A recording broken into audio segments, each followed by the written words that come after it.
Yo, yo, yo, what's going on, everybody? How y'all doing this morning? Beautiful day for the Miami Hurricanes. Yesterday, of course, won our game 50-15. Knocked out a soft opponent, a lesser opponent, one of them opponents that talk trash and then you just go punch them clean in the mouth like pow! Straight knockout punch. TKO. Ain't nothing like a TKO. Straight beat down, straight knockout. Um, Record was broken last night, by the way. But anyway, we're gonna get into all of that today. Let me go ahead and pop this on the screen for you guys so we can get this show started. Do me a favor as you guys come on in, hit the like button, subscribe to the channel. Also, if you're watching and listening on Twitter, share this thing, give it a like, all that good stuff.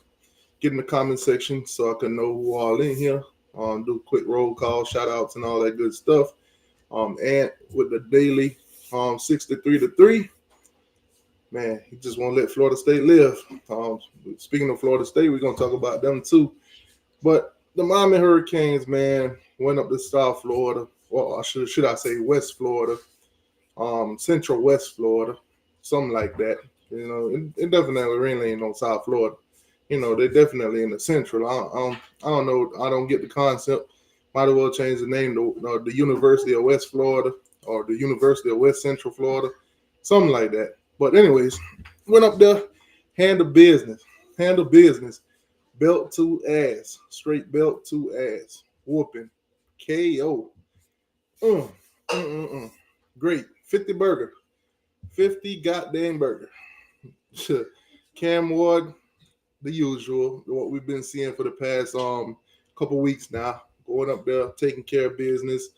This time, cracked the 400. 400. I think he was chilling out with YG them this week. Went up there and dropped 400.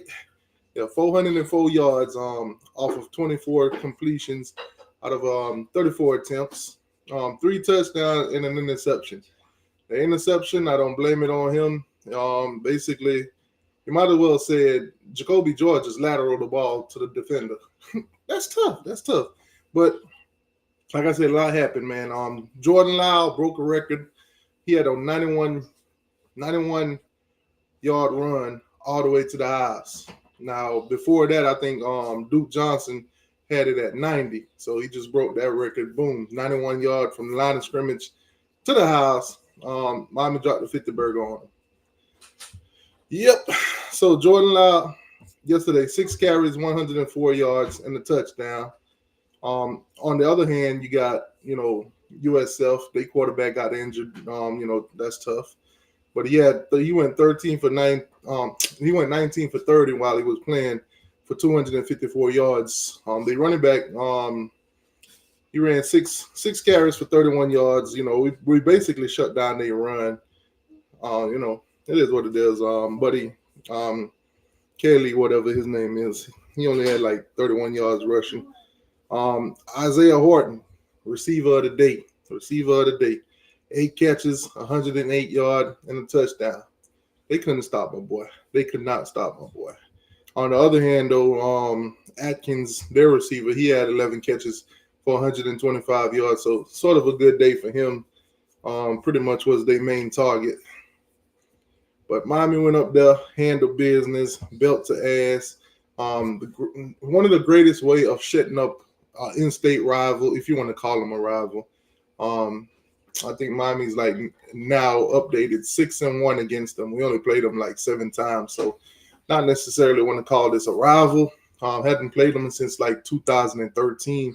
So for us to go up there, handle business, and come back home, great. Now we go into the pie, the cake. The ACC play, man, the ACC play, that's what we into right now. The main course. We about to, go into this real deal Holyfield. Basically, this season, I don't care who in the ACC lose. I don't care who they play. I don't care who they beat. I don't care. I don't care about no strength of schedule, none of that. I don't care about none of that. Because as long as Miami win the ACC, they're in the playoffs.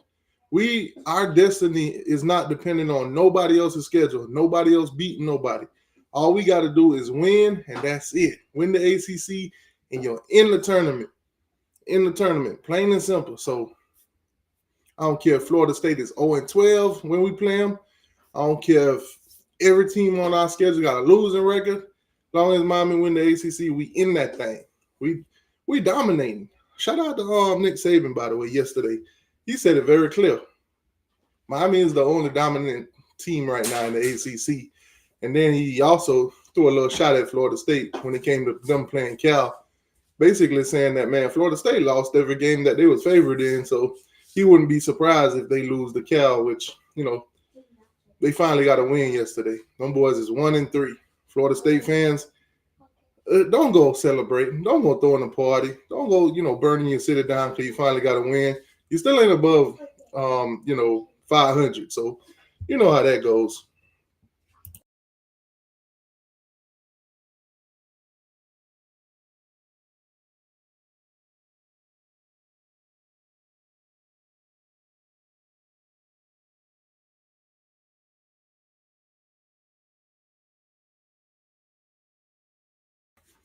All right, I'm back. My bad, y'all. But yeah, man, handle business. The Gators too. The Gators they won their game yesterday. They went on the road to play against Mississippi State. So basically, Miami was on the road. The Gators was on the road. Both team, this is the big three. So both team won their road games. Both dominated too. Miami in a more dominant fashion, but Gators finally got them a win to get them to 500. They fans still can't talk to me because they're not above 500. Listen, man, we 4-0, undefeated. I don't talk to on teams that are not above 500. You're on the line of 500, but you ain't above it. So Gator fans, y'all can't say nothing to me. Nonetheless, we blowed y'all out too. So y'all definitely can't say nothing to me. You guys gotta earn. You gotta earn your way back in, basically. You got to earn your way. You got to get your permission slip signed before you can talk to me again if you're a Gator. This season just ain't it for y'all. And especially trying to talk down to the Miami Hurricanes or try to downplay any of our wins, especially when y'all was one of those wins. So, it is what it is. Florida State fans, count your days. Count your days. And here's why. Miami already knocked off Florida. Kicked them to the curb. Bam. No tail left on that Gator. Bam. 85 Gator Nuggets. Boom. FAMU, we cut the head off that snake. That's done. That's 2 Florida teams. And then Ball State, out of state, easy work. 62 on them. But then you had USF here talking trash all week, and we just went up there straight. Cut the head off the bull. Go ahead and cut it up into pieces. Get the steak. Put it on the grill. Made burgers and everything like that, medium rare burgers for everybody. I think we gave out like 50 of those things last night. So obviously took care of the state of Florida so far. So Florida State, y'all are on the list. Y'all are up next. Fortunately for you guys, it's going to be a while before the beatdown. Fortunate for you guys, it's going to be a while. October 26th. I know none of you Florida State fans, I know none of y'all ain't looking forward to that because y'all already know what's coming. Yesterday, y'all went and put on a piss poor performance against Cal. Yes, a piss poor performance. Y'all only scored 2 touchdowns at home. 2 touchdowns at home. Now I see y'all getting all excited because DJ threw a little touchdown to Douglas. Y'all thought that was the best, and I get it. You haven't seen it all year, so of course. Y'all saying, oh, my God, this is the DJ that we thought he could be, blah, blah, blah, this and the third. Oh, we back. You scored 14 points against Cal. Calm down. Calm down, fans. Calm down. Please, Tallahassee, stop embarrassing yourselves. You scored 14 points against Cal at home. Cal could have won this game. But I got to give you guys credit. Your defense stood up at the last minute when they were supposed to. Some of y'all players actually played like they were supposed to. Some of your freshmen even showed out. I think what's his name? Edwin Joseph or somebody, Joshua or anyone. One of them showed out. So you got the younger guys showing out. You probably should start playing some more of them younger guys because obviously your veterans are trash, garbage, pursuit, all that. But Anyways, man, let's get into it, man. Miami handled business, like I said. Um, Miles moved young. Shout out to my guy. Had the interception to seal the game away. Miami go ahead and get that thing back, run the clock out, game over. I want to address ESPN though, and I know I did in the video last night. If you guys didn't see it, but ESPN, don't you ever in your mother effing life change our game, take our game off the TV to put up a Kansas State versus a BYU, or BYU versus a Kansas State, or Kansas, or any of them shits, any of them games. Don't you ever in your life take the Miami Hurricanes off the screen for those teams.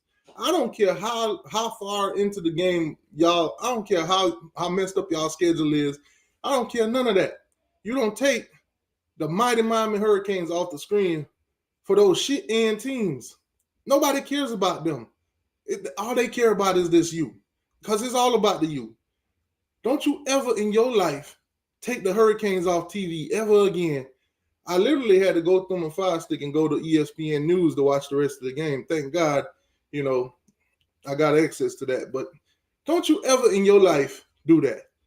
Because had I not been resourceful, I would have missed the Jordan Lyle historic 91-yard run to watch BYU and freaking Kansas State play hopscotch. I almost missed a historic run because y'all want to put that garbage on the TV. Tough. That's tough. Don't you ever in your life do that again, ESPN. Ever. Now, let's talk about the stats for this game real quick. Time of possession, Miami won that 31 in 22 seconds. UCF had it for 28 and 38. We had it for almost the same amount of time. Our time was just more productive. But you get it. First down, similar numbers too. Miami had 27 of those things. USF had 22. Ours was just more significant, more productive. Miami had one turnover. Like I said, Jacoby George damn near lateraled it to the opponent. That's tough. Miami had 2 interceptions, So yeah, man. Total yards, Miami put up almost 600 yards on USF, while USF had a total of 365. So basically, Miami won in every department of this game. Rightfully so. That's why you look at the scoreboard and you see, 50 burger. Yeah, nice. That 50 burger got a nice sound to it. This season we've been doing this to everybody. Remember when Manny Diaz said, man, but that's Alabama. They do this to everybody. God damn it, it's Miami. We do this to everybody. Hopefully we can continue this and continue to do this to everybody. Next opponent up for Miami is Virginia. Virginia Tech, that is. Virginia Tech. This game is at the Hard Rock on a Friday night. I watched Virginia get whooped by Rutgers yesterday, 26-3. They were basically getting the bejesus beat out of them. They climbed back in it, but unfortunately for them, it just wasn't enough. It just wasn't enough. I'll say this to say this. I said that to say this. Miami gonna beat the bejesus out of Virginia Tech. I have no doubt that Miami's gonna win this game. This is gonna be an early win for us in the week. We're gonna knock Virginia Tech out, and Saturday we're just gonna watch everybody else play. That's it. Nothing else need to be said. We're gonna knock Virginia Tech out, and the rest of the week will be great. We'll watch all the other game, watch everybody else fuss and fight to get through the weekend. Easy win coming up, guys. I told you guys the USF game when everybody was they hung in there with Alabama. I try to tell y'all, man, we better than Alabama. As of right now in 2024, we better than Alabama. We built different. We got all the pieces in place. Alabama's still trying to work it out. They still trying to figure themselves out with the board. We got this. We got continuity with the coaches. We got one of the best quarterbacks in the country. Hell, he's probably the leader for the Heisman right now. He's already thrown for how much he already throw for? How much he already throw for? Let's go on. Let's check in on Cam Ward real quick. A true Heisman candidate right now. Nobody else in the state can say they got a Heisman candidate right now. Not no Graham Mertz, dink and dunk, not no DJ can't complete a pass. None of them. They can't say nothing. So my boy already threw for 1,439 yards, 4 touchdowns, and 2 interceptions. You know what's crazy about them 2 interceptions? They weren't really his fault. Both of them got deflected. The first one against Florida that James caught got deflected. And the second one last night, George gave that away. Plain and simple. Yeah, my guy got a 94.4 quarterback rate. That's number 2 in the country. So yeah, we got a Heisman candidate right here. Now, I see a lot of chits and chatter on Twitter right now about who should be the Heisman, and a lot of people is throwing Travis Hunter in there because he played both ways. But it's early. It's only 4 games so far. We're gonna see how it goes. As of right now, Cam Ward, in my opinion, one of the best in the country. And obviously the stats show it. The people that do the metrics for the Heisman, they've been casting it, they've been saying it. So we're gonna see. We're gonna go along with it. At this point, Cam Ward in every game so far has thrown for 300. And as you guys know, I think the record for Miami for consecutive 300-yard games, I think it's like I think TVD had it at 6. I think he tied it at 6. I think the ACC record was 6 and he tied it. So we're gonna see if Cam Ward could keep lighting it up with these passes and everything like that. Let's see here. So far in every game so far, he's also thrown for three touchdowns. So 300 yards, 3 touchdowns. We're gonna see. I think the record for touchdowns thrown in the game also is 6. So he got a chance to beat that. On Ball State, he threw 5 touchdowns, so he came close to tying it. But we're gonna see if he could get over that hump and get 6 or 7 in the game. Break some records around him. But yeah, we're gonna see. Cam Ward putting up great numbers. Should be a Heisman candidate. This, that, and the third. Let's do this. Let's dial into some of the stats throughout the game too for some of the other players.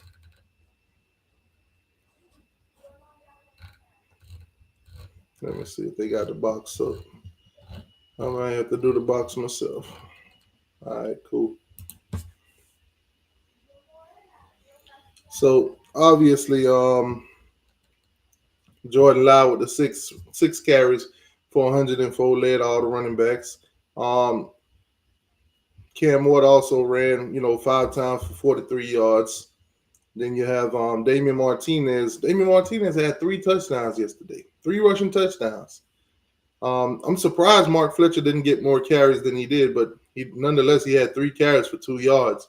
The week before, we seen Damian Martinez had 3 carries for 3 yards. So I think Mario and the coaching staff, especially when we got a running back room by committee, I think they're going with the hot hands and whoever's, showing up doing their thing.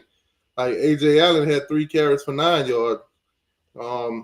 Yeah, but yesterday we didn't necessarily need to run the ball as much because the passing game was on point. Passing game was killing it. And even though we didn't have to run the ball as much, we still ran for 188 yards. So keep that in mind while throwing for 404 yards. So passing game was killing it. Definitely killing it.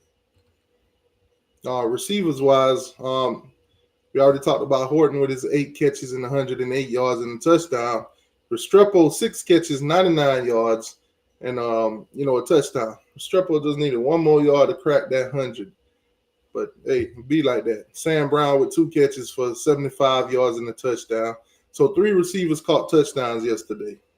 Elijah Arroyo did his thing, 2 catches, 25 yards. Elijah Lofton, he also had a catch for 17. A.J. Allen also had a catch for 16 yards. Jacoby one catch for 10. Yep. So, receivers 8 yesterday. Isaiah Harden obviously was the hot hand yesterday. Was the guy that was getting the open, getting the job done. Him and Restrepo. I need George to tighten up a little bit, but he did wobble on the sideline a little bit, so he might have been hurt. But hey, hopefully everything's all good or whatever. No fumbles for Miami. That's cool. Um, tackles, sacks, and all that good stuff. So yesterday, Miami had 4 sacks total. 4 sacks total. 2 interception. One by Wesley Bassint, of course, and one by Miles Muyon. Miles Muyon, the last interception of the game. So everybody pretty much did their thing. 80 tackles yesterday for Miami. We need to tighten up on some of them in the secondary a little bit though. I did see some passes get caught on Darrell Porter that I wasn't too happy about, especially across the middle and stuff like that. But it be like that sometimes. Not every game you're gonna have a total shutdown. As long as you keep the main thing the main thing. You go back out there one play at a time. Do your best. Shit'll work out. You'll end up beating the team 50-15. But I do want these issues to be corrected, because at the end of the day, we might get opponents that's way better than a USF that will take advantage of things like this. So we need to, crack down on some of these issues on the defensive side. We got all week, stuff like that. So, no need to panic or anything. But especially Kiko, he got to learn to read. He got to learn to read some of what the offense is throwing at him, especially on them goddamn screens, man. I'm gonna just keep it at. I'm gonna just say that, especially on them goddamn screens. Screen passes should not be going for goddamn 900 yards and shit.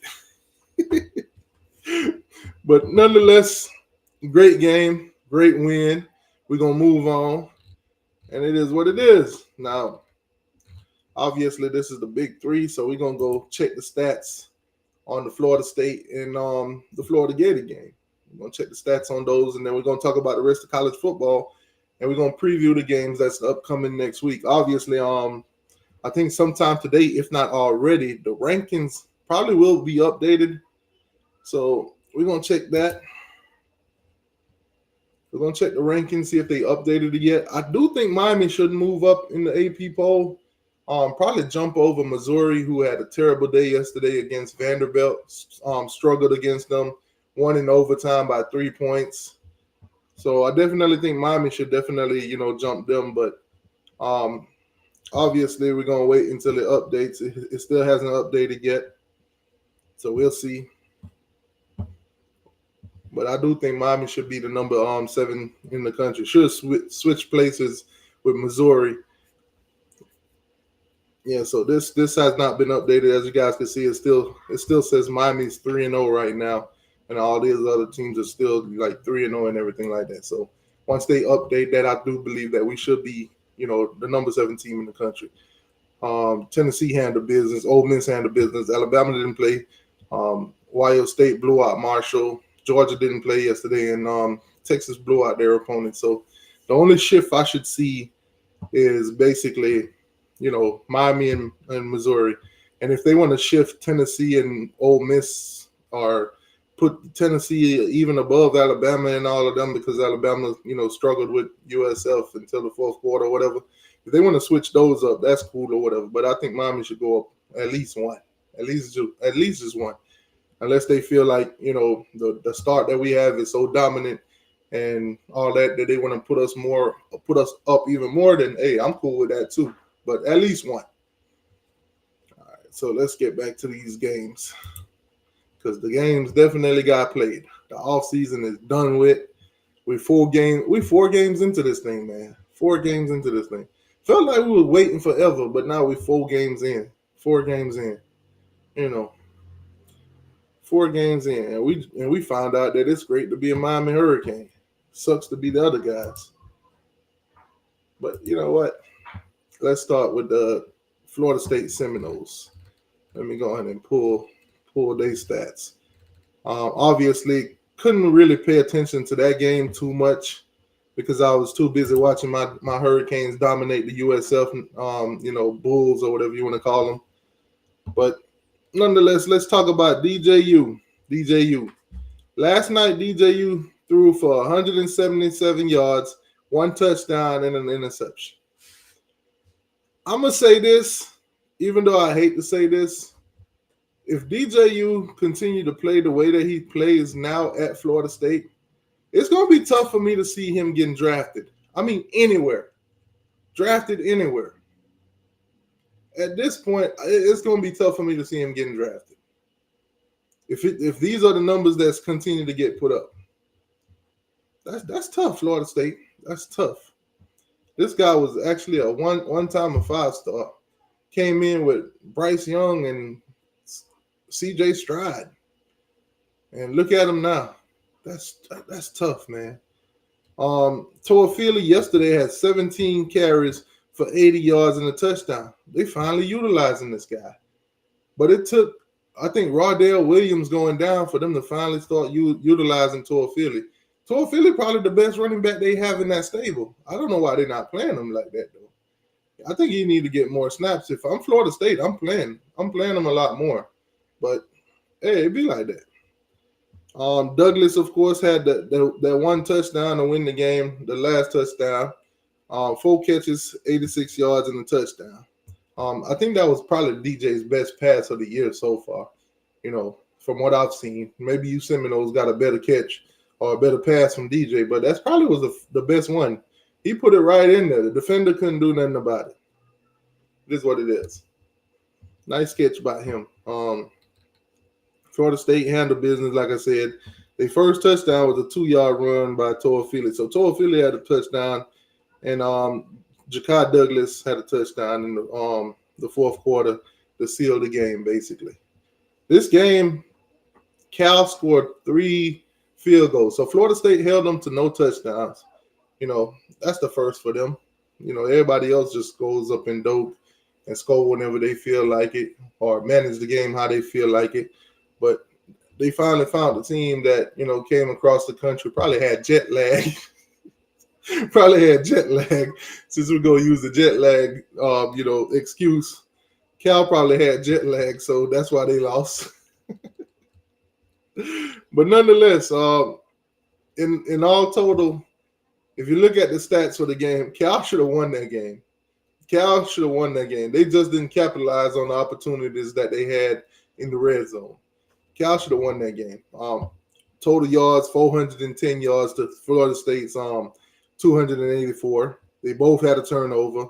Cal had 23 first downs to Florida State's 17. Time of possession basically was flat, straight down the middle. Both of them had the ball for at least 30 minutes. So definitely Cal should have won that game. What was Cal? The Bears kicked themselves in the foot yesterday. The Bears should have won that game. Florida State fans, I think that's why they're not so optimistic about the win. I think they're glad that they got it, but they're not too optimistic about it. Because the way that they had to sit at the edge of them chairs in Doak Cam Stadium, uncomfortable the whole entire game. That's tough, Florida State. Why y'all putting y'all fans through it? Why is y'all putting them through it? They trailed 9-7 for a long time. It was very uncomfortable. Man, that's tough. God, dog it. Them boys going through it. All right, so obviously Florida State played Cal. Cal is now an ACC team, by the way. So they did pick up their first conference win and their first win of the season, making them 1-2 in conference and 1-3 in total. Now, Miami is going into ACC play. So basically, it's time to knock off all of these teams, get to the ACC championship, and do this thing. I've seen a lot of stuff happen in the ACC yesterday that I'm really not proud of, but nonetheless, we're going to get into it. Florida State got their win, struggle win. Not much to talk about. Not much to talk about at all. Struggle win, struggle bus win. Nothing impressive. I'm not impressed by none of the shit that y'all doing. Florida State, that's tough. That's tough, man. Sometimes you just got to get by. You just got to do enough to get by. That's at least that saved them from going 1-11. At least they could beat Cal and beat what's it called? Beat Charleston Southern. So now Florida State got a possibility of winning 2 games this year. So that's tough. Might win 2 games. It's good to see that the win total for Florida State has went up from 1 to 2. Let's go into the SEC and talk about them Florida Gators. Pure trash, garbage Basuda, another garbage team that beat another garbage team yesterday. The Florida Gators, Graham Mertz and DJ Lagway taking turns at being Florida's quarterback. Graham Mertz is obviously still starting the games with his dink and dunk passing. Listen, guys, if you ever seen a stat for a quarterback that be lying, straight lies, you got to check out DJ Lagway. Not DJ Lagway. I'm sorry. Graham Mertz. Graham Mertz yesterday was 19 for 21. 19 for 21. 200 yards and 3 touchdowns. Now, that sounds great. Don't get me wrong. That sounds great. And he probably had like two throws in there for over 20 yards. But everything else, screen pass, dink and dunks. Screen pass, dink and dunks. 5 yards here, 10 yards. The most. 10 yards the most. So when you look at the stats, you're like, man, this guy is killing it. You're talking about 19 for 21? He only had 2 passes that was either thrown away, dropped, or whatever. Man, that's crazy. This dude is an All-American, Hall of Famer. Nah, not if you watch the games. Not if you watch the games. You be looking at the stats and watch the game, and you be scratching your head like, oh, okay, I see here. I see what's going on here. He throw the high percentage passes that, obviously you're going to catch the screens. Obviously, you're going to catch the little 5-yarders, the quick pass here and there. Nothing major. Talking about inflated numbers. This is exactly what that is. Graham Mertz, inflated quarterback. Don't let the stats fool you. Don't let the stats fool you. This guy is a chameleon. I'm telling you. This guy is a quarterback it's a good quarterback in disguise. He really just an average quarterback. Maybe below average. But it is what it is. Now, on the other hand, Mississippi State, your quarterback is absolutely trash. Basuda garbage. Throw him away. But at the same time, keep him because y'all probably can't do no better. Plain and simple. 13 for 21, 140, one touchdown. Montreal Johnson led the running backs, no touchdowns. Out of that 45 points, he didn't put up none. 15 carries, 68 yards. On the other hand, you had Mississippi State's running back, Johnny Daniels.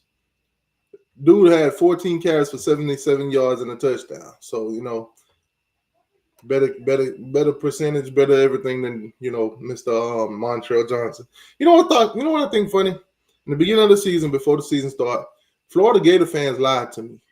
They told me that Montreal Johnson was going to be a Heisman candidate. They told me he could end up in New York. I gotta stop listening to you goddamn Gator fans. Y'all lie to me too much, man. Why do I keep falling for y'all lies? Why do I keep listening to y'all lies?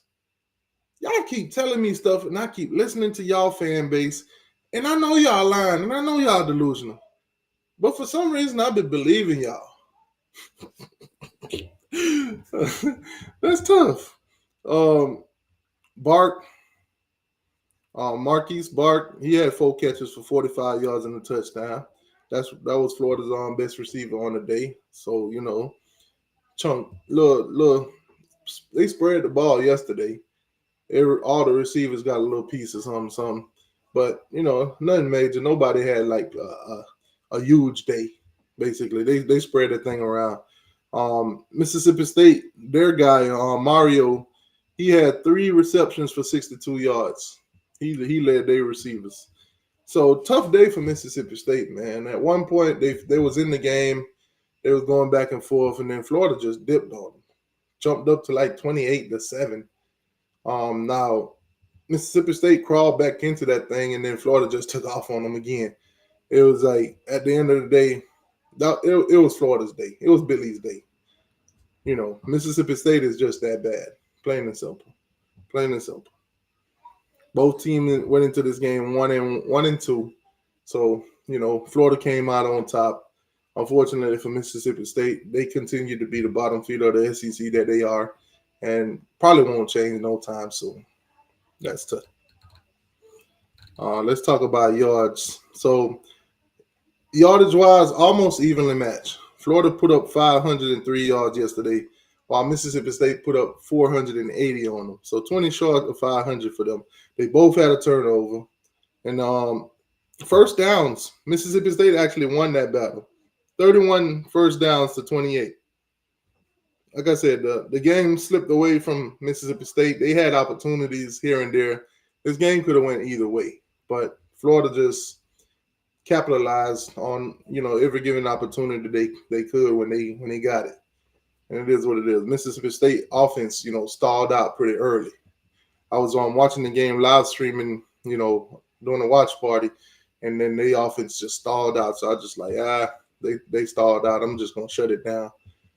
You know, didn't really worth watching. Florida blow out anybody, but that's tough. All right. Let me put the link in the chat also for anybody want to come in and give their thoughts and opinion on what they seen yesterday, whether it's with Miami, Florida State, or the Gators, or anybody in college football in general. Now, I need you guys to chop it up in the chat for a second. Give me like maybe 2 minutes, and I'll be right back.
Okay, guys, I'm back. I'm back. Sorry for the delay, but yeah,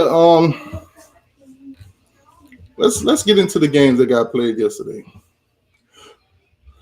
Obviously, we already talked about Miami, Florida, and Florida State, so let's get into the games that got played. Also, for anybody that wants to join in on the conversation, like I said, the link is in the chat. If you're watching on Twitter, just come on over to YouTube. Come over to the YouTube channel, click the link in the chat, and hear your thoughts and opinions. Oh, thank you for reminding me, Kendrick.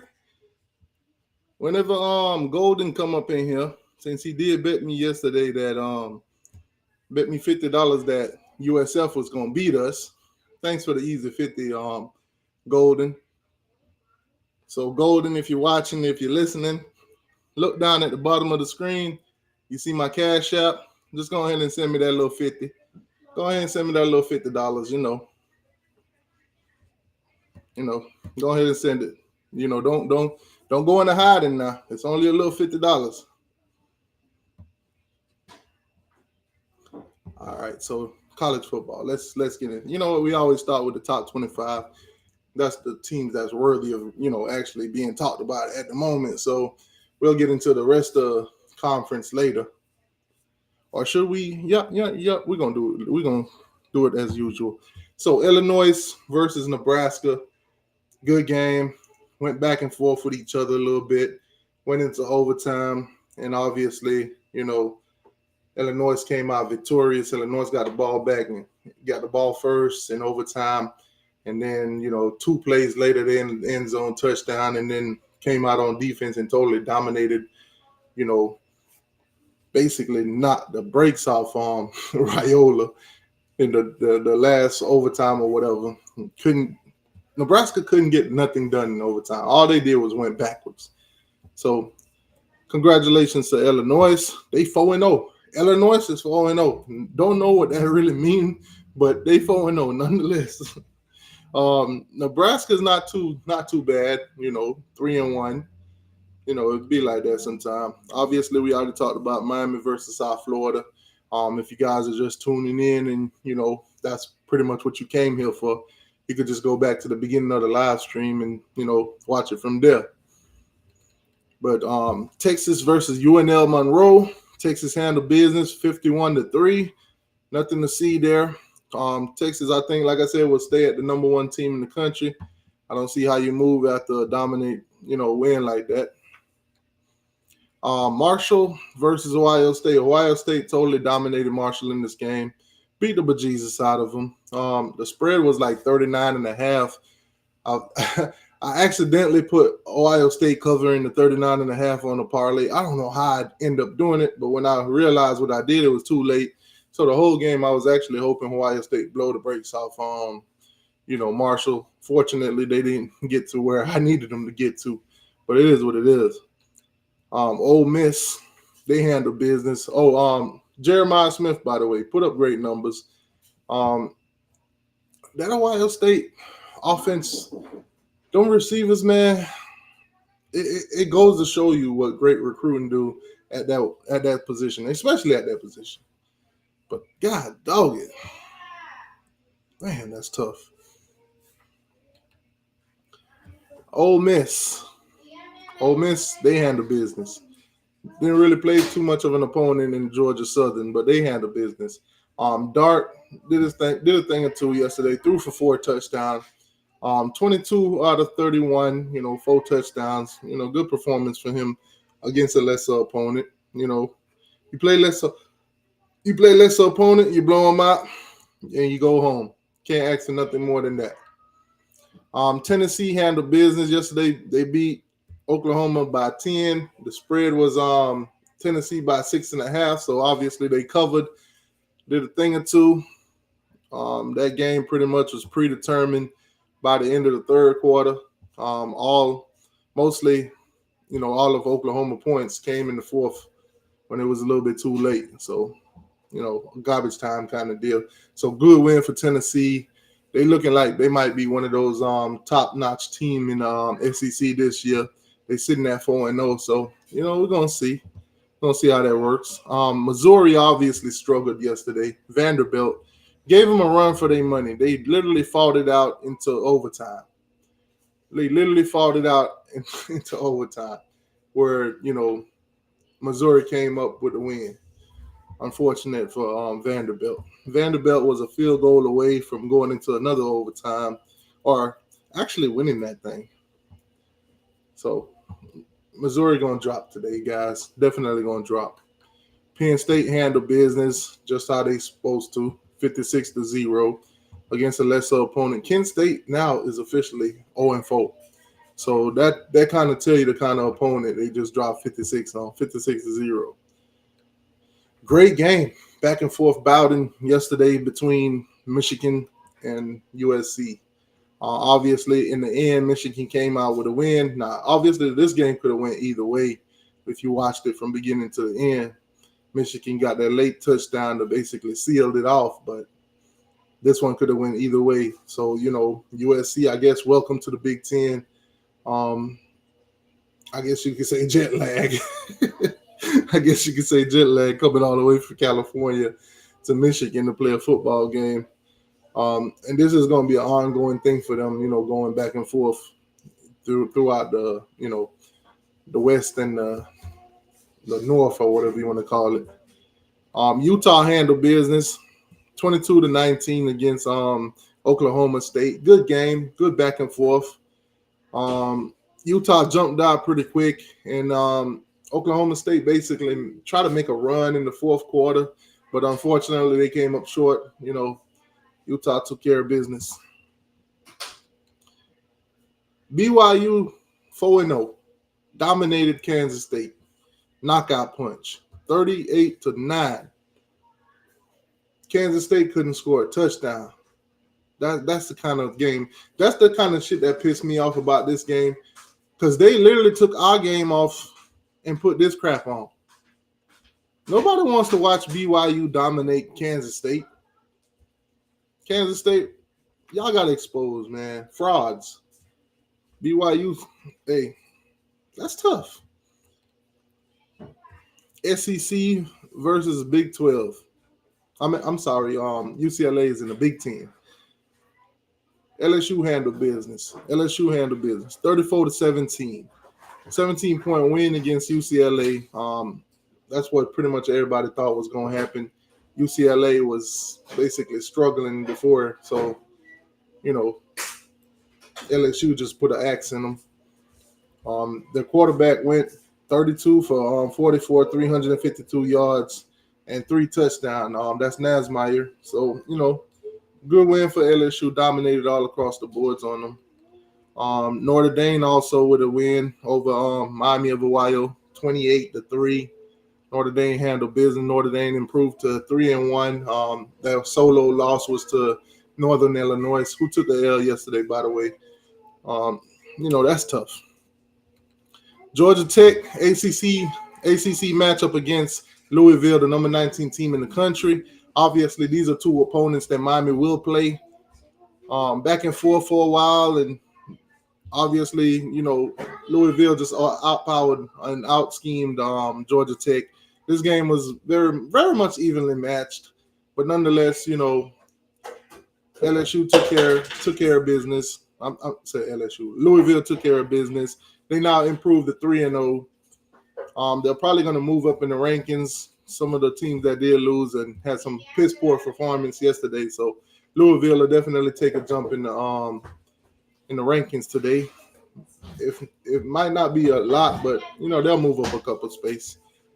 Iowa State handled business, 52-7 against Arkansas State. Blowout win, nothing to really see there. Lesser opponent, cupcake opponent, beat down. Clemson. This game was over. Don't let the final score fool you. NC State scored 21 points of garbage time points in the fourth quarter. This game was over. Clemson 59, North Carolina State 35. Fourth quarter, garbage time points. 21 garbage time points for NC State. Don't let that NC State final fool you. Clemson totally dominated them. This game was over as soon as it started. Clemson put up 28-0 in the first quarter. This game was over. Done. This was done at halftime, guys. Crazy. Nice ACC win for Clemson. Clemson, obviously, they're going to move up a little bit in the rankings also. They improved to 2-1 on the season after, getting blown out by Georgia. I think it was like 34-3 or something like that in the first game of the season. So Clemson, they got a lot to prove. At this point, the ACC is wide open. Obviously, I think it's Miami in the ACC championship versus whoever else want to, fall in line. But nonetheless, Northern Illinois, like I said, they took an L yesterday to Buffalo. So this is a team that Notre Dame lost to, who's taking L's to lesser opponents like Buffalo. College football be crazy like that sometimes. It be crazy like that sometimes. Here goes another struggle win. Texas A&M, the number 25 team in the country, 26-20 against Bowling Green.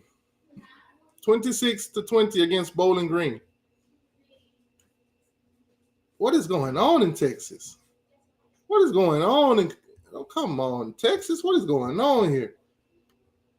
You got you got Bowling Green out here doing this? Man, Bowling Green, y'all missed y'all opportunity of the upset. Y'all missed it. But anyways, those are your top 25 matchups yesterday. Those are your results.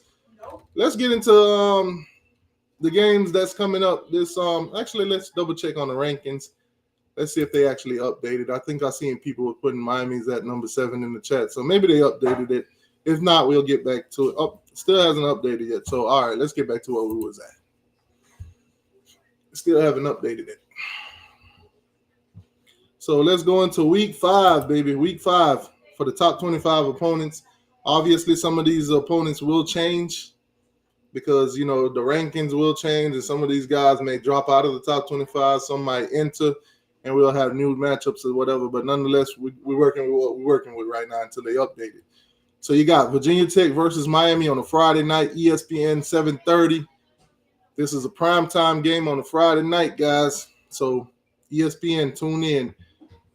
This one is a home game for Miami at 7:30. So this one is nice to look forward to. Obviously, Cam Ward, going to check him out, see what he can do. Also going to see how Miami deals with, Virginia Tech's running back. And let's just see if Virginia Tech has an answer for, Xavier Restrepo and Cam Ward and the whole Miami offense, especially the offensive line. Now, in the beginning of the season, a lot was said about Virginia Tech, how great of a team they could possibly be. And, bringing back all that production, they could be one of those sleeper teams. They could be a trap game. It's a Friday night game. The suspect. The things they throw out there. And then obviously Miami doing what Miami does right now. And then you got Virginia Tech just not meeting up to none of those expectations that was put on them. So going into this game, obviously right now there's no spread yet. There's no over and under. There's no underdog, blah, blah, blah. Obviously Miami will be the favorite in this one. But nonetheless, let's click over to the game cast. Let's see what they have for the prediction.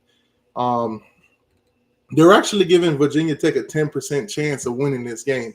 So the ESPN matchup predictor has Miami at a 90% chance to win this game. Clear-cut Miami, plain and simple. So obviously when the spread do come out, it will be in favor of Miami. And, you go from there. Miami yesterday was a 17.5-point favorite against USF, which, by the way, totally dominated them. 50-17, clearly covered. So, yeah, 10% chance. Virginia Tech, don't let ESPN fool you. There's not a 10% chance that you're going to win this game. It's actually at 0. You're not winning this game.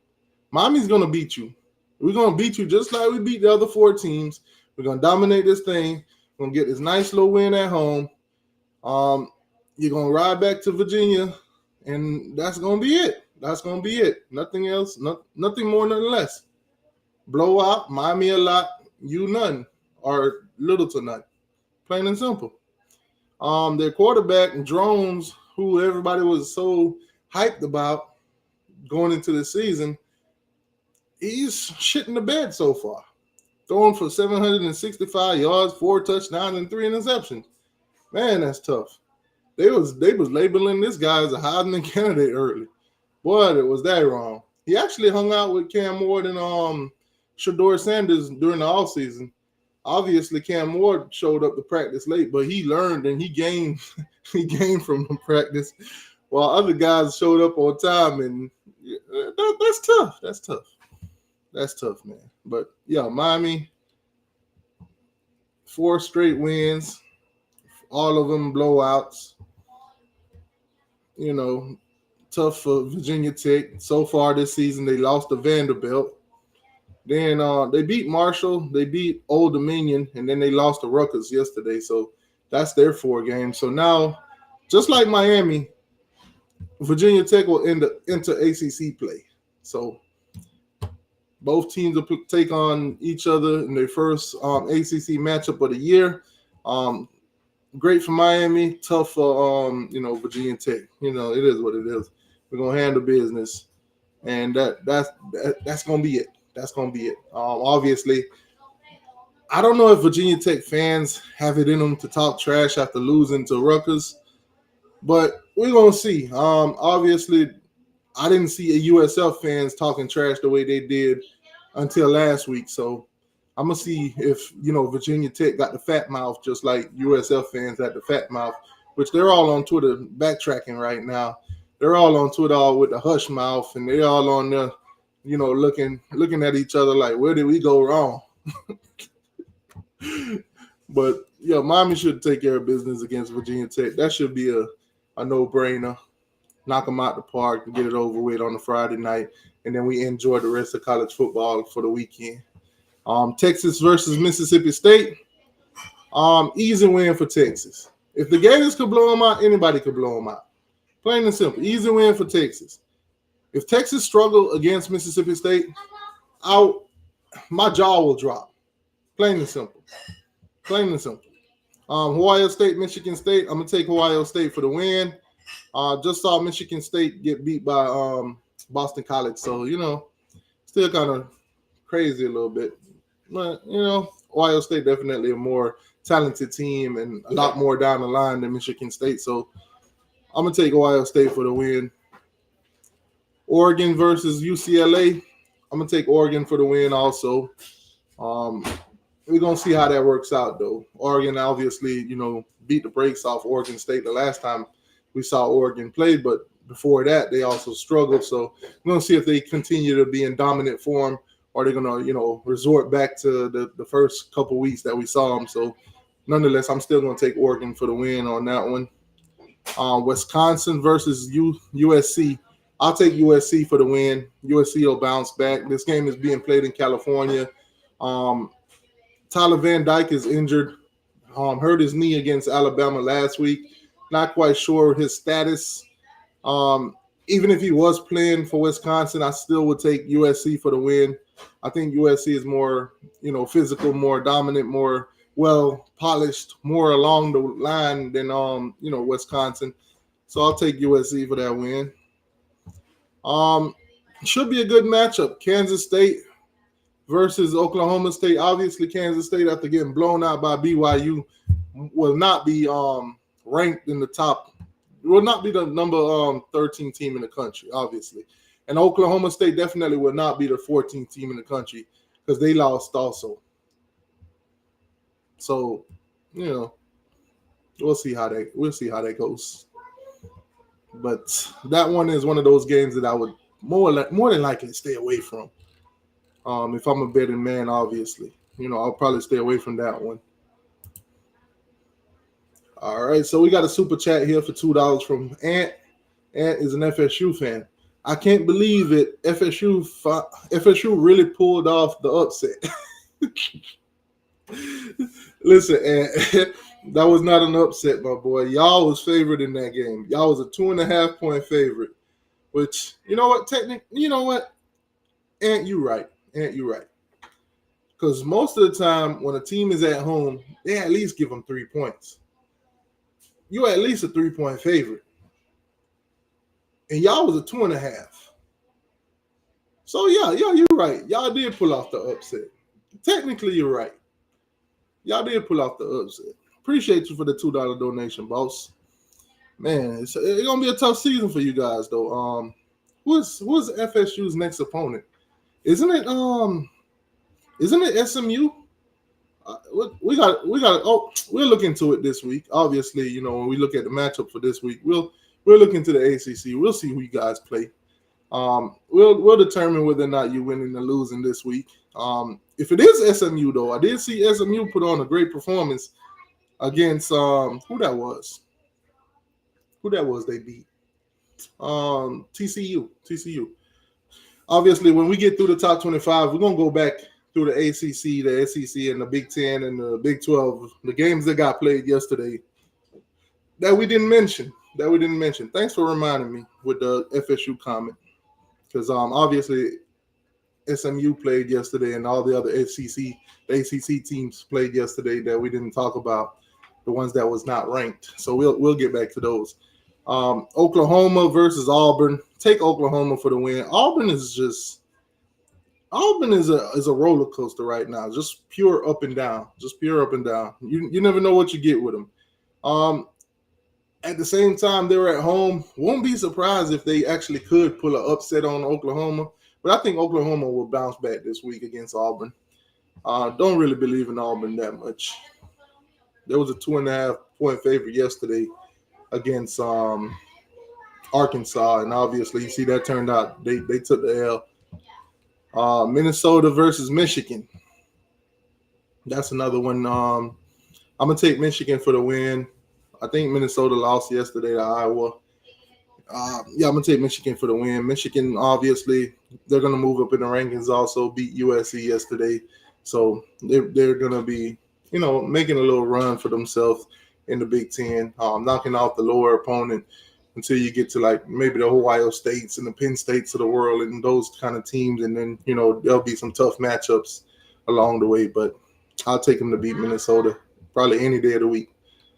Iowa State versus Houston. Iowa State win big.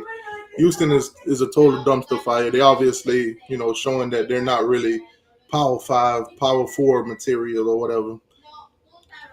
They need to basically, suit up, get some better talent over there, and see what they could do. But right now they're looking real bad, looking like a bottom feeder in the Big 12. Arkansas coming off a win yesterday, nice win for them over Auburn. Then you got Texas A&M with a struggle bus win against Bowling Green. This might be a dumpster fire matchup of the week. Both teams obviously is at 3-1. Dumpster fire opponent. This is one of those games that I'll if I'm a betting man, I'm staying away from, because it obviously could go either way. Now, granted that Texas A&M is at home, but as of lately, it seemed like Texas A&M being at home is not even really a home field advantage. That's tough.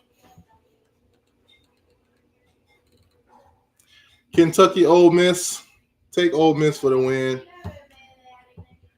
That's just where I'm going with this one. I think Ole Miss is a way better team than Kentucky at this point. But nonetheless, I wouldn't sleep on Kentucky if I was Ole Miss, because obviously you did watch Kentucky plays Georgia, and Georgia won by a point. So keep that in mind that, Kentucky could play some defense. Obviously, Ole Miss is a high-powered offense. So if you could neutralize some of that offense, you probably could, pull out a win if you could get something going on your own offense. Nebraska versus Purdue. I'll take Nebraska this week to bounce back. Obviously, devastating loss in overtime against Illinois. But I'll take them to bounce back against Purdue. I don't believe in Purdue. Purdue is just one of those teams I can't get up for. NC State versus Illinois. NC State is terrible. NC State is at home. I'm going to actually take NC State this week, though. I'm going to take them over Northern Illinois. I'm going to take them to bounce back this week and get a win. I could be wrong on this one. This is one of those games that I would not bet on, but I'm gonna take NC State for that win. I think they bounce back this week against Northern Illinois, especially Northern Illinois just lost to Buffalo yesterday. So I'm gonna go that way. Probably one of the best matchups this week. You got Louisville versus Notre Dame. Louisville versus Notre Dame. Obviously, like I said, guys, the rankings will change. The rankings will update. As of right now, Notre Dame is the number 17 team in the country. Louisville is the number 19 team in the country. These two will take on each other. Now, this is a home game for Notre Dame. Notre Dame is sitting at 3-1, lost to Northern Illinois. Louisville just came off a win yesterday over Georgia Tech. This one, I think, could go either way. But I'm going to go out on a limb, and I'm going to say Notre Dame get the win. I'm going to go out on a limb and say Notre Dame get the win. Obviously, I could be wrong. This is one of those games that if I'm a betting man, I'm not putting it on my parlay because it could go either way and mess up the whole thing. So I'm gonna take Notre Dame for the win, but I obviously wouldn't be shocked if Louisville win. Plain and simple. Stanford versus Clemson. Clemson dominated NC State yesterday. Stanford went up to Syracuse and got their first ACC win ever in the ACC. Obviously, this is their first year. They're 1-0 in the ACC. Obviously, now they go to South Carolina to take on Clemson. They already took a trip up to Syracuse in New York. Now we're going to see how they do on going back-to-back road games in the ACC, obviously coming all the way from California. Clemson dominated their opponent. Stanford barely got their win. I'm going to take Clemson. And I'm going to take Clemson to win probably by 14. Obviously, I don't know the spread. The spread hasn't come out yet. But I probably would take Clemson by 2 scores, maybe 10 to 14 points. But I would definitely take them. Now, obviously, primetime ABC game of the week. This is obviously game of the week. More than likely, this is where game day is going to be. Georgia versus Alabama. Regular season game. Not the SEC championship, but regular season game. Georgia versus Alabama. The spread is already out on this one, guys. Now, this game is in Tuscaloosa. Last game we saw in Tuscaloosa, USF gave Alabama a run for their money until the fourth quarter, and then they just, blew the brakes off USF. Georgia's coming to town. Both teams are sitting at 3-0. Both team was just on a bye week. So now both team has 2 weeks basically to prep for each other. This is the storyline. This is a narrative. This is build up. I obviously think whoever made the schedule did this on purpose to make sure that they both was on a bye week and all the anticipation and everything was built up to this game. Whoever did this, genius move. Georgia 2.5-point favorite. Alabama's at home. Georgia's the number 2 team in the country. Alabama's the number 4 team in the country. This is going to be a shakeup. The top 25 will get a shakeup. The top 10 will get a shakeup. If you're a Tennessee, if you're a Missouri, and those other teams, Ole Miss, you're going to be glued to this. When your games are over, this is one of those games that you're going to watch and study both of these teams. Obviously, especially if you have them on your schedule. Georgia, Alabama. If you look at the record between the two, Alabama has Georgia's number. Alabama seemed to be a kryptonite for Georgia. Beat them in the championship, beat them in the SEC championship, always spoil them in the SEC championship. Obviously, Georgia got a lick back in the national championship on that 1 year. But nonetheless, Alabama has been a thorn in Georgia's foot, derailing them along the way. A lot of seasons that they could have probably been more successful than they were. No Nick Saban this time around. Just Kirby Smart and Kalen DeBoer out of Washington. Kalen DeBoer so far, Alabama first year. Hasn't lost a game. Alabama fans have no reason to, be bringing out the pitchforks and the torches and everything like that. But man, this could be a slugfest. This could be a back and forth between defenses. I don't think this is going to be a high scoring game. Obviously, they don't think so either. The total is at 49 and a half. Call it 50. I'm going to take Alabama for the upset.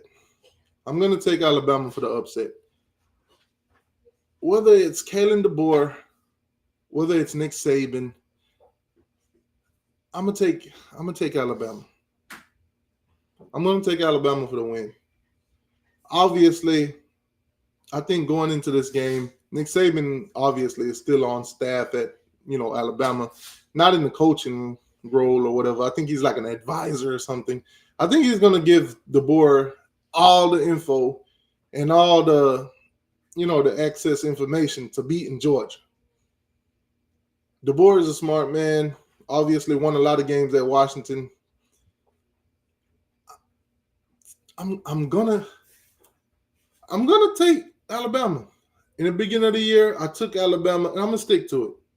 Now, obviously, this game could go either way. These are two high-powered teams. These are two powerhouses. This is two teams that's won multiple championships in the past few years or so. Alabama last won in 2020, and Georgia just a year removed. Obviously, Michigan won last year. The 2 years before was Georgia. So these are teams that have been to the promised land, have won it. They know how to get there too. Georgia finished last year at number 6, just right outside of the playoffs. Alabama made the playoffs. Unfortunately for them, they lost, and Michigan went on to win the championship. So high-powered matchup, very highly anticipated game. I think if you're a college football fan, these are the games that you live for. This is exactly what college football fans, thirst for. Matchups like this. Top teams in the country. Boom. I'm taking Alabama for the win. Alabama's at home, and it is what it is. I'm taking Alabama for the win. Obviously, Georgia could win this game. I'm not saying, I'm taking Alabama, and there's absolutely no way Georgia win. Alabama's going to dominate. I'm not saying that. Obviously, Alabama could win this game. Georgia could win this game. Either one. I'm just going to take Alabama because I preference them. I preference Alabama in this one. They're at home. Georgia's the favorite. They're going to be pissed. If I'm Alabama, you coming into my home. We're both got the same record. If you look at talent-wise, Alabama is still a more talented team than Georgia. If you look at it on paper. Now, obviously, sometimes that don't matter. Florida was a more talented team than Miami on paper, and you saw how that turned out, 41-17. So I think this could go either way. I'm just rolling with Alabama. Sarge, that's tough. That's tough. But I'm taking Alabama for the win. Alabama, lay the points. Alabama by 3 or more points. I'm taking Alabama.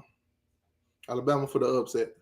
As a matter of fact, whatever the money line is, or if the money line is better than the spread, take that, but take Alabama.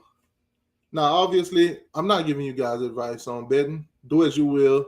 I'm not an advisor, okay? But I'm just telling you what I'm going to personally do. I'm taking Alabama for the goddamn win.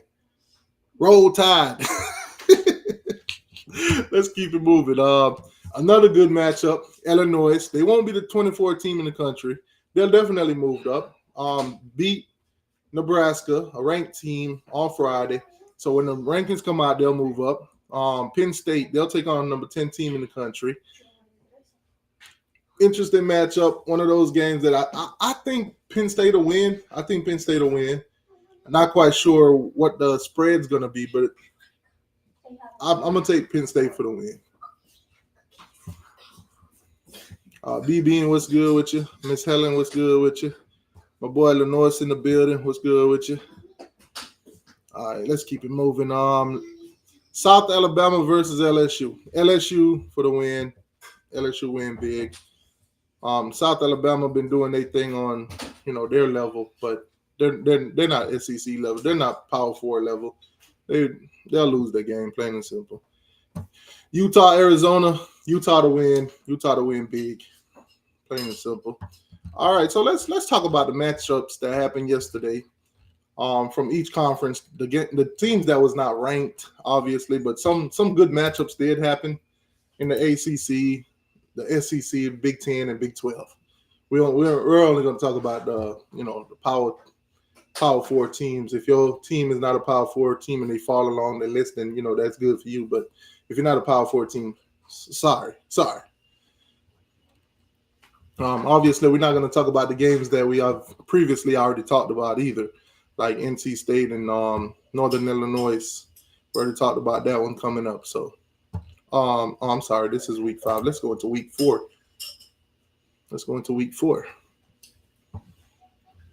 Week 4 in the ACC. ACC up first.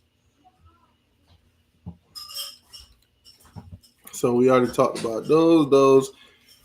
James Madison dropped 70 goddamn points on North Carolina yesterday. James Madison beat North Carolina 70-50. 70-50. North Carolina, you are a total disgrace to the ACC. Matt Brown, I need an explanation from your old ass. How do James Madison drop 70 goddamn points on you? And they could have dropped more. They left up in the second half. The first quarter, they scored 25. The second quarter, they scored 28. And then they just went on cruise control the rest of the game. They let up on y'all. North Carolina. What the hell? Man, that's tough. The worst part about this, Miami, North Carolina's not on our schedule this year. If James Madison is dropping 70 on him, we'll drop goddamn 100. 100. Not 100, 100. 100. How do you give up 70 points to James Madison? If they was on Miami's schedule this year, we would drop 100. Not 100. 100 on their ass. God damn, North Carolina. At this point, we need to start trading some of these teams to lesser conferences or something. God, dog it. Y'all just want to devalue the ACC. Y'all are just like Florida State. Virginia handled business against Coastal Carolina 43-24. Nice back and forth for a while, and then it was over pretty much. That's tough. Rutgers obviously, upsetted Virginia Tech. Tough. Virginia Tech was a 3-point favorite. They lost. Don't know what to say about Virginia Tech. Total disappointment so far. Pitt handled business, and I mean they handled business. 73-17. Again, Youngstown State. Don't put too much into that, guys. It's just another cupcake team. You blow them out. It is what it is. Duke handled business. 45-17 against Middle Tennessee. Manny Diaz is 4-0 at Duke, guys. Manny Diaz is 4-0 at Duke. Manny Diaz get the assignment in the ACC so far. He gets the assignment. 4-0. Manny Diaz is 4-0 at Duke. Great start to his career at Duke. Man. When Miami played Duke, obviously Miami taking on Duke at home this year. This might be a nice matchup if Duke keep winning. Obviously, if you watch Duke games, they're not that good. They get lucky bounces here and there. And when they face a real opponent like Miami, they're gonna get, the rock's gonna get knocked out of them. They're gonna lose all their Sonic coins when they play Miami. One hit, all the Sonic coins. So, don't put too much into it. SMU, man, SMU, great win for them over TCU. Great win. Dropped 66 on them. 66 to 42 final score. 108 points in that game. A lot of back and forth, a lot of scoring here and there, this, that, and the third. Brashard Smith, 18 carries for 127 yards. Brashard Smith left Miami, went to SMU. He's now a running back. 127 yards yesterday on the ground for 3 touchdowns. That's tough. Florida State, we talked about, obviously. There's the big three. They really not really worthy to be talked about right now at 1-3, but nonetheless, we got channel obligations to their fan base, but it is what it is. And obviously, Boston College, great win for the ACC over the Big Ten. Boston College handled business, improving to 3-1 over Michigan State yesterday. 23-19, 4-point win. So congratulations to Boston College. Bill O'Brien is their head coach. Obviously, he's trying to put that team together, trying to install some culture and winning and all that kind of stuff. He's from that area. So, good luck to them, man. Good luck to them. Like I said, guys, the way the playoff system is set up right now, I don't care how weak teams are in my conference. If I win my conference, I'm in the playoffs. The only time you would have to worry about that kind of thing is when you don't win your conference. Then you would really need the opponents that you play to have some kind of strength. So when they do pick the teams to put in the playoff, the rest of outside of the 4 or 5 teams, the 4 conferences, you want them to put you in there alongside, the conference winners. So as long as you win your conference, you ain't got to worry about nobody's strength of schedule. But if you don't win the conference, that's when you got to worry. So at the same time, just hope these goddamn ACC teams are strong because, push come to shove, a mishap here and there, and you could be left depending on them. So it is what it is. But nice win for Boston College over the Big Ten. Good job, guys. All right, so those are the ACC matchups yesterday outside of the top 25. Let's go on over to the Big 12, run through those games that was played yesterday, outside of the ones that we already talked about. So Arizona loses to Texas Tech. Arizona State, that is, lose to Texas Tech. I thought that would happen. Didn't know how much they would lose by, but they lost by 8, 30-22. Both teams are 3-1 right now. So, season's not quite over for either one. It's just, conference play is getting started. Obviously, we just talked about SMU beating the bejesus out of TCU. Baylor versus Colorado. Baylor versus Colorado. I didn't get to watch this game. But from all the videos and all the clips and all the, highlights and stuff that I've seen, this was a great game. Obviously, these are one of those games that I am going to, in the week, watch the condensed version. From what I'm hearing, Travis Hunter is a legit Heisman candidate. Obviously, he played both sides of the ball. 7 catches yesterday for 130 yards. And this is a guy that's playing both sides of the field, so much respect to him. Shedeur Sanders, 25 for 41, 341 yards, and 2 touchdowns. Now, obviously, I'm not looking at the total stats. I want to know how many times he was sacked yesterday. If anybody watched that game or anybody seen the stats or anything, how many times was Shedeur Sanders sacked yesterday? Nonetheless, Colorado got the win in overtime, 38-31. Colorado improves to 3-1. Obviously, this time last year, they was 3-1.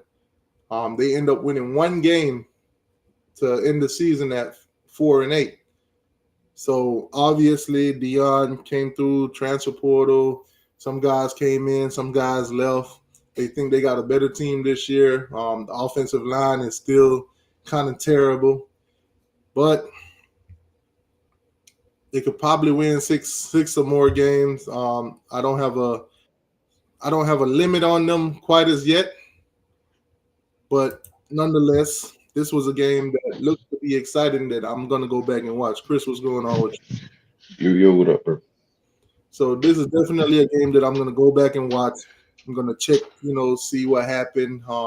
Did the offensive line improve in any kind of way? Did they make any kind of adjustment to protect Shador Sanders Nope, and the third? nope. I seen that game. Nope. How many sacks you think happened? I watched that game. He had about at least 4 sacks. 4 sacks. Okay, so yeah, terrible. At Absolutely. least four. All right, not too much going on in the Big 12.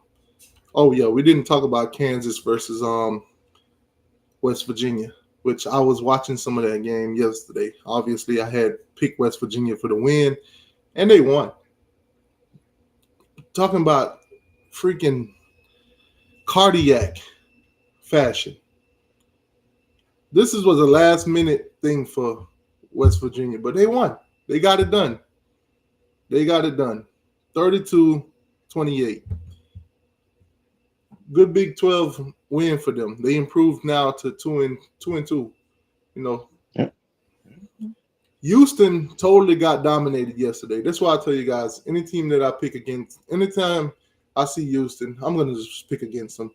Right now, they're like the bottom feeder. They're becoming the Vanderbilt of the Big 12. Obviously, their first game in there, they're not quite up to the athletic, standard, which is not that high when you compare it to, other conferences. The Big 12, they coming from a group of five to a power four now. So obviously they're gonna have to recruit better athletes, get better, bigger, faster, stronger players in there, and build a team. They're not quite there yet. So this season, I'm definitely gonna pick against them. Cincinnati is one of those teams that they had some success in the past, even though they was a group of five. Obviously, you saw them make the playoffs and things like that. So obviously, they can attract athletes, of high quality, more quality than Houston, basically. And they beat them yesterday, 34-0, as a result of that. So, good luck to them. Wow. All right, the rest of those games we talked about. Let's go into the Big Ten. Teams that are outside of the top 25 matchups yesterday that we did not talk about already. So a lot of teams in the Big Ten, they're ranked, so won't be too many matchups outside of it. Indiana beat Charlotte 52-14. Nothing to really talk about. Charlotte is one of those teams. It is what it is. You saw them play against Florida last year. You saw them play against certain other teams. They're a cupcake matchup. A warm so nothing to see there. 52-14. Maryland also handled business against Villanova, 38-20. Game pretty much was over. The second half, Maryland was just on cruise control. Most of those points came off garbage time. Don't let it fool you. Maryland handled business.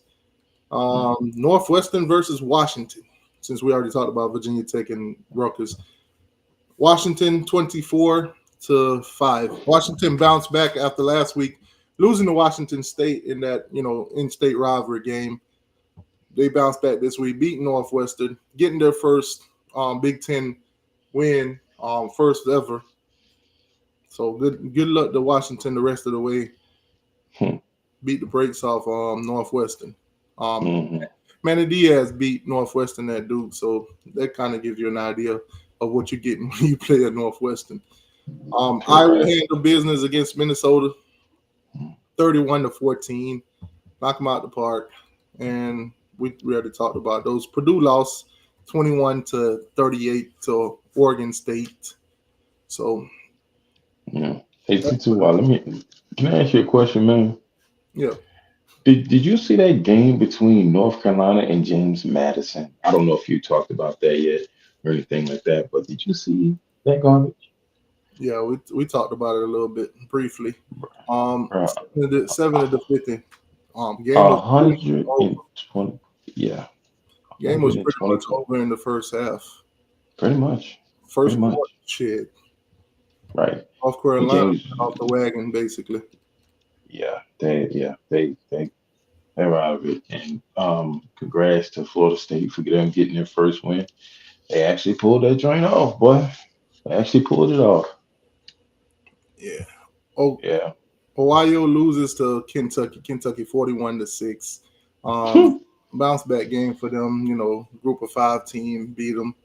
Um, good win for Kentucky. Obviously, the week before they had lost to Georgia by a point. So good bounce back for them. Arkansas beats Auburn by 10 yesterday.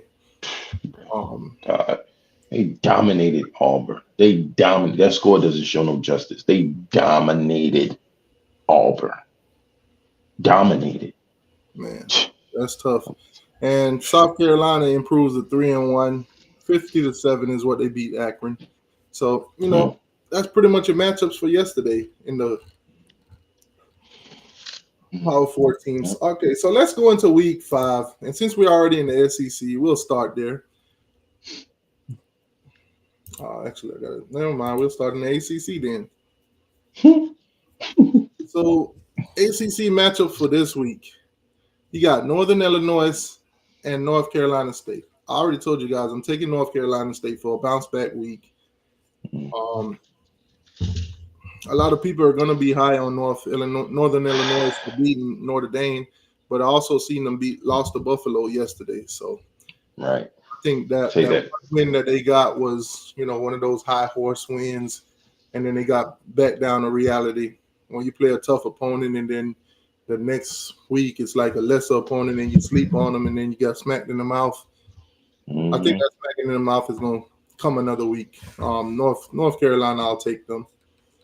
Boston Yeah. College versus Western Kentucky. Boston College for the win, easy win. Yeah. Yeah. Syracuse will bounce Definitely. back this week after losing to Stanford. They play Holy Cross. Holy Cross 1-3. Bounce back week for Syracuse, easy win.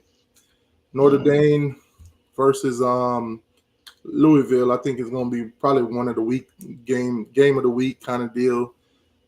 Like I said, I think this one could go either way. I'm leaning with Notre Dame, but I could see it going either way. I just got a yeah. gut feeling that Notre Dame is going to win this game. A lot of people are not going to believe in Notre Dame because of the Northern Illinois loss, but Mhm. I still think Notre Dame pulled this one off. If Yeah. Louisville wins, I would not be surprised. I must Mm. alliterate. I must, get it out there. Wake Forest versus Louisiana. This game might be on upset alert. Mm. Louisiana Yeah. Yeah. Raging Cajuns might be able to go into Winston Salem and get a win, He or might, this could bro. possibly be a week of a bounce back for Wake Forest. But Wake Forest hasn't shown me anything this year to kind of believe in them. So I'm gonna go out on a limb and put this on upset alert. I think Wake Forest could win, but I'm not. I don't believe in them, so I'm gonna put this one on my upset alert in the ACC. Unfortunately, Wake Forest. That's tough. I'm looking at Bean Bean and what he said. He said Duke beat Clemson last year. Yeah, if Duke plays Clemson this year, they won't beat them. I'll tell you that much. Now, They ain't gonna speaking beat of them. Duke is 4-0. Manny Diaz Mm, did get a win yesterday. mm, This week they'll take on none other than North Carolina. Now, seeing what North Carolina did yesterday kind of got me with a lot of question marks on them. Now, I mm, don't believe that Duke is going to drop 70 on them. I think this is mm, actually going to be a close matchup. I don't think North Carolina is going to have that kind of performance 2 weeks in a row. Better not. I think this one could probably go either way, to be honest with you. Even after Yeah. watching North Carolina lose the way they lose, Yeah. I'm gonna take Duke for the win. I'll say anywhere in the range of maybe 3 to 7 points. Mm, Now, if Duke comes to play and they take advantage of North Carolina weakness, whatever that they saw that you know James Madison took them apart with, which I don't think they got the receivers to do so or the quarterback. So I think this game will be a lot more close, and it could go either way. mm. Yeah, it's a rivalry game too, so I'll stay away from it. yeah, I would. This I this wouldn't this is even one of entertain those it. tricky ones. Yeah. Because if Right. Duke goes out there and loses, then everybody will like, man, but we just saw them lost to, Hmm. you know. Stanford, Clemson, we talked about. Okay, Florida State versus SMU.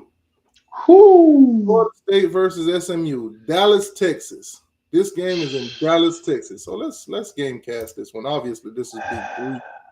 So let's game cast this one.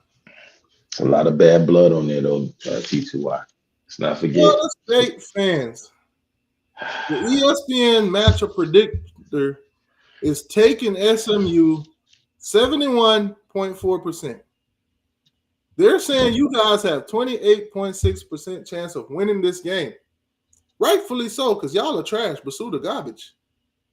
Congratulations on your win against Cal, by the way. Your first of the year. You know, you could have lost. Cal basically pissed down their legs. They had that game. No. They had the game. They just didn't execute at certain points when they needed to. But they could have, would have, should have beat y'all. Unfortunate. They didn't. But DJU so far, 2 touchdowns and 3 interceptions. The ratio ain't ratioing for me. 843 yards in 4 games. Man, that's tough. On the other hand, you got another quarterback that's just as awful. He got 3 touchdowns for 1 interception, though. But he's only thrown for less than 500 so far, 479 yards. Your best running back, Toafili, barely got carries. Most of his carries actually came from yesterday because Rodale Williams was out and Lucas is out for the season. So obviously, Toafili's running attempts is going to go up. So Toafili with 30 carries, 147, and 2 touchdowns. While on the other hand, you got Brashard Smith, former Miami Hurricane. He got 53 carries for 380 yards and 6 touchdowns. Receiving wise, you got, Ja'Kai Douglas, 13 catches so far this season, 224 yards and 1 touchdown. And on the other hand, you got SMU's Maryland. He's got 13 catches for 191 and 1 touchdown. Obviously, look for SMU to run the ball down Florida State throat. Especially with Brashard Smith. Florida State. I know y'all are hyped. Y'all finally got your first win. You got an ACC win. But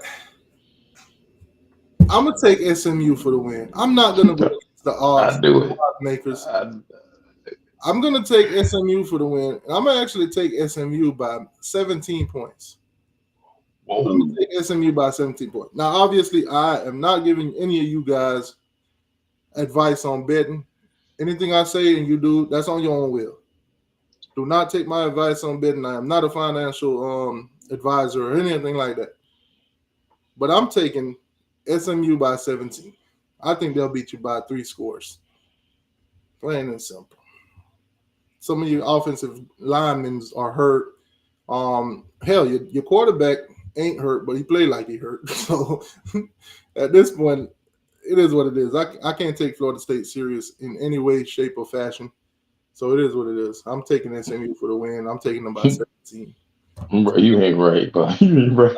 Obviously, the spread's not out yet, but we'll see. But so far this season, SMU has only lost 1 game, and that's to BYU. And BYU is on a stride right now.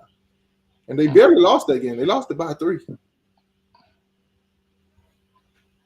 Don't forget. And former Canes on there, don't forget, they remember what happened whenever they went when Florida State went 4-6. And they came in there and they beat us with Jermaine Johnson and all of them. Don't forget, they own it. They own SMU now. You know what I'm saying? So that's what I'm saying. It's a lot of bad blood on it. They ain't forget that. So, like you said, be prepared. They're gonna run that ball because they cannot stop the run block. Florida State cannot stop the run block. I seen that last night. And the only reason, telling you. Now, Florida State, SMU don't like y'all. They've made it very clear over the offseason. They don't like y'all. They don't like y'all, and they don't like Clemson. Both of y'all didn't want them in the ACC. Both of y'all made it very clear. So, obviously, playing y'all, they coming with vengeance. I think they're going to whoop you. Florida State, had you guys not jump out and lost to Memphis and lost to, Boston College and Georgia Tech, and y'all still had all that hype from last year and all this, I would have took y'all to beat SMU. I would have felt for the shenanigans. But I got SMU by 17. Hmm. Go Mustangs. All right, let's go into the Big 12. Let's see what they got brewing up this week outside of the top 25. BYU Baylor. Take BYU for the win. Um, I wouldn't bet on it though. I wouldn't bet on it. I could see Baylor probably, trying to make a bounce back from that loss to, Colorado, which was not a bad loss on their hand. Nonetheless, it's still a loss. But, Colorado is what Colorado is. I ain't It's gonna lie, it's kind hard of to. hard to put a meat on it. I'm gonna Um, let you watch that game for yourself. What you seen with Baylor and with Colorado and Baylor. I'm gonna let you make that judgment call on yourself. 'Cause I'm gonna tell you now, Shador can throw the ball, bro. And I'm telling you, Travis bailed him out. Horn bailed him out. But bro, TCU whew, Kansas. crucial. This is a game that I'm also stay away from. TCU Kansas. Could see this one going either way. Now, wouldn't Mm, take no chances on that. But that'd probably be a good Big 12 matchup for the two. Either one of them can bounce back and get their first, Big 12 win. Cincinnati, Texas Tech, another good one that I'm gonna stay away from. Could obviously see this one going either way, also. So stay away from that. Oh, outside of the top 25, another good matchup. UCF, UCF, UCF. The next 2 weeks for you guys is gonna be crucial. 3-0. You didn't play yesterday. You take on Colorado this week, and then you take on Florida next week. Two great matchups for you guys. This is UCF. If you beat Colorado, all eyes will be on you. You'll be 4-0, and then you'll take on Florida. Florida don't have an opponent this week. So they'll be coming out for bye week pretty much ready for y'all with no excuses. So if you beat them and when you beat them, I should say, it'll be glorious. You could be the knight that you think you are, the shining armor. But if you could beat Colorado, which is possible, this game is in Orlando. This is a home game for you. It might be a start of great things for you guys. You're obviously 1-0 already in the Big 12. You beat TCU. You could probably, make a little name for yourself up there with the teams like, the Utahs and the Oklahoma States and those guys that's, obviously ahead right now when it comes to the Big 12, you know, predictions and all that for possible, Big 12 championships and stuff like that. You win this game, you could put yourself in their rankings. UCF, this is a big task for you guys. You can either face it like a knight or you can shit down your legs. But just know, Dion, they coming. Just know they coming. Man, y'all, I'm gonna let y'all decide on this one. UCF versus Colorado. Who you guys taking?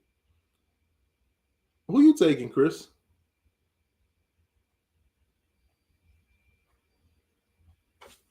You there, Chris? I think we lost Chris. But who you guys taking, man? Are you going with Shador Sanders in Colorado? Or are you going to take UCF and them Knights in Orlando? Y'all let me know. That one I can't really pick. I can't really choose. I don't know. I'm gonna stay away from it. Ham says he's going with UCF. All right. So Dion probably didn't do anything to impress you guys yesterday. Okay. So now I see I really got to go watch that game from yesterday. Arizona and Utah we already talked about. So we'll keep it moving. Let's go into the Big Ten. Let's go into the Big Ten matchups this week. Outside of the top 25 that we have not talked about, Friday night to kick it off, you got Washington and Rutgers. Washington and Rutgers. Home game for Rutgers. Washington to come over. I think Washington gets the win. I don't think it's going to be an easy win. I don't think Rutgers is just going to lay down. I think it's going to be one of those battling back and forth. I'll take Washington to pull it out in the end. That's just me. Ohio State, Michigan State. We talked about that. We talked about that one. Maryland, Indiana. Maryland, Indiana.